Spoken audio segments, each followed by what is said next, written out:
এইবার আমাদের বাজেটে স্বাস্থ্য খাতে বরাদ্দ আমরা অনেক বাড়িয়ে দিচ্ছি। আমরা বিগত দিনে দেখেছি, আমি বেশি কিছু বলি না এইসব ব্যাপারে, যে স্বাস্থ্য খাতে যে বরাদ্দ হয়েছে তার অধিকাংশ দুর্নীতির মাধ্যমে চলে গেছে, জনগণ কোনো স্বাস্থ্য সেবা পায়নি। শিক্ষা প্রতিষ্ঠান যদি, বিশেষ করে একটা মেডিকেল কলেজে যদি শিক্ষার মান কোনোভাবে ক্ষতিগ্রস্ত হয়, শুধুমাত্র যারা শিক্ষার্থী তারা এফেক্টেড হবে না, যে বাংলাদেশের জনগণ এফেক্টেড হবে। এটা একটা, এই পেশাটা হচ্ছে জনগণকে স্বাস্থ্য সেবা দেওয়ার জন্য, এবং সেই স্বাস্থ্য সেবা যদি কোনোভাবে শিক্ষা নিম্নমানের জন্য কিংবা অন্য কোনোভাবে এটা যদি ক্ষতিগ্রস্ত হয়, এটার এফেক্ট অনেক বড় সামাজিকভাবে। বিশেষ করে বর্তমান সরকার যে স্বাস্থ্য খাতে একটা বড় প্রোগ্রাম নিয়েছে, আমি আপনাদের সামনে বলতে চাই, এইবার আমাদের বাজেটে স্বাস্থ্য খাতে বরাদ্দ আমরা অনেক বাড়িয়ে দিচ্ছি।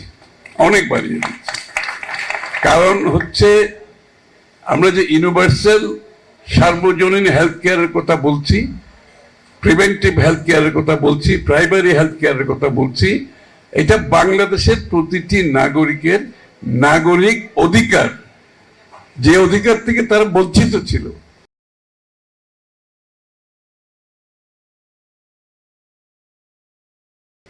এই অধিকার প্রত্যেকটি সভ্য দেশে একটি সাধারণ মানুষের স্বাস্থ্যসেবার, প্রাথমিক স্বাস্থ্যসেবার অন্তত একটা অধিকার থাকে।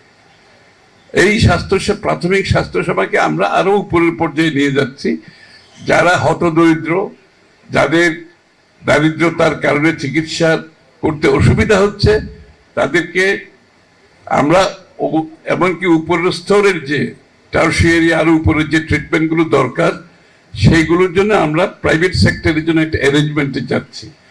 যেহেতু সরকারি হাসপাতালগুলোর একটা সীমাবদ্ধতা আছে, এই জন্য আমরা প্রাইভেট হসপিটালগুলোর সাথে কথা বলছি।